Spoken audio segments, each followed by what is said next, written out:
Okay, so we've got a Etek 3 LT and we are going to be installing the Virtue LED board into it. So I've never actually done this on an LT, so we're going to learn together. So first thing let's do is let's go ahead and remove the grips and the macro line. Okay, now that we have all the screws out, let's go ahead and remove the grip. I love what Planet Eclipse did with the new LT. As you see here, no more worries about having your screws hit the solenoid and cause the solenoid to start leaking air. But anyway, let's go ahead and remove the battery.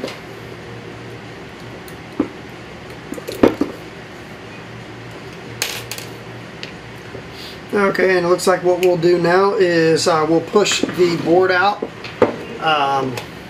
from the back here. Looks like it's got these little carriers, so let's go ahead and try it. Let's start gently pushing the board out from the back side.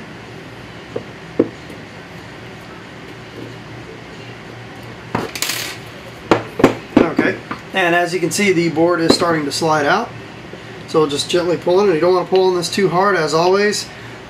Ripping a wire harness is a bad day, so we do not want to rip a wire harness. Now the Etek, we've got quite a few wires here that we have. We've got the switch, the solenoid, and the eyes.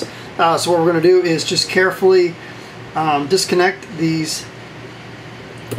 Now whenever possible, you always want to grab the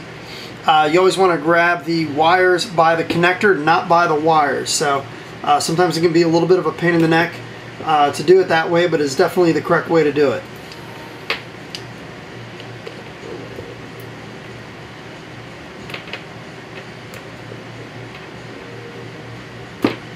There we go.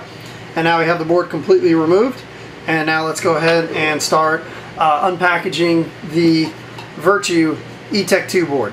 Okay, now anytime you get an aftermarket board, one of the first things you always want to do is just double check the socket connections that are on the aftermarket board, and just make sure everything lines up okay and everything looks like it should be where it should. Now sometimes with aftermarket boards, sometimes the connectors will be in slightly different places and you don't want to, plug your solenoid in where your RF connector goes or anything like that. It doesn't look like the case here with the Virtue board, but it's always a good idea just to kind of take a quick look at it on both sides and see how much, how similar they are versus how different they are.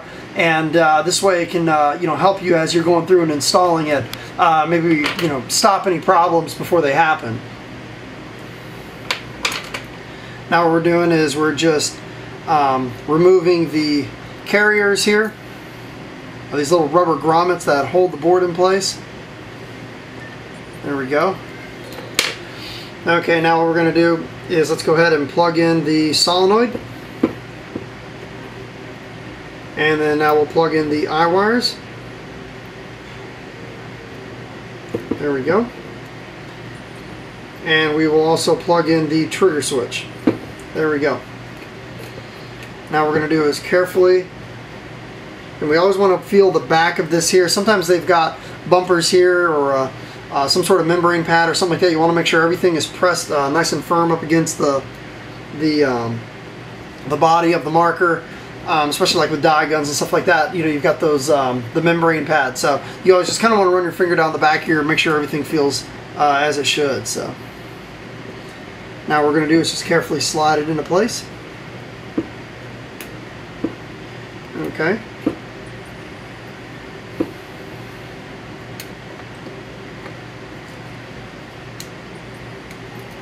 I'm actually pretty happy with how easy this went. So this is actually really easy. Probably one of the easiest aftermarket board installs I've ever done. Just for the fact that you just push the board out. You don't have to worry about unscrewing it or any of that stuff. So this was actually a pleasant surprise. So, but then again, I could have completely screwed this install up and pinched my eye wires and not even know it yet. But we'll find out here in a second. So let's go ahead and put the battery in. And let's go ahead and turn it on. Oops. And now let's just go ahead and test out the eyes and make sure they work. Now I've actually got the 50 cal kit in here, so I don't know how in the world I'm going to, oh okay, there we go. Obviously with my fat fingers, I'm not going to be able to stick my fingers into the 50 cal kit, but there we go.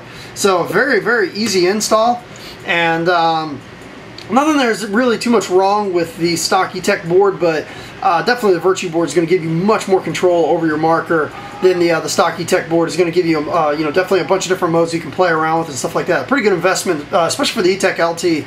You're getting such a good marker as it is out of the box. I mean, these things are selling for like 500 bucks. I mean, you throw in you know, another 100 bucks for a Virtue board, you pretty much got almost a super gun at that point. So hopefully that helps answer any questions on installing the Virtue board into the Etek 3 LT. Thanks for tuning in.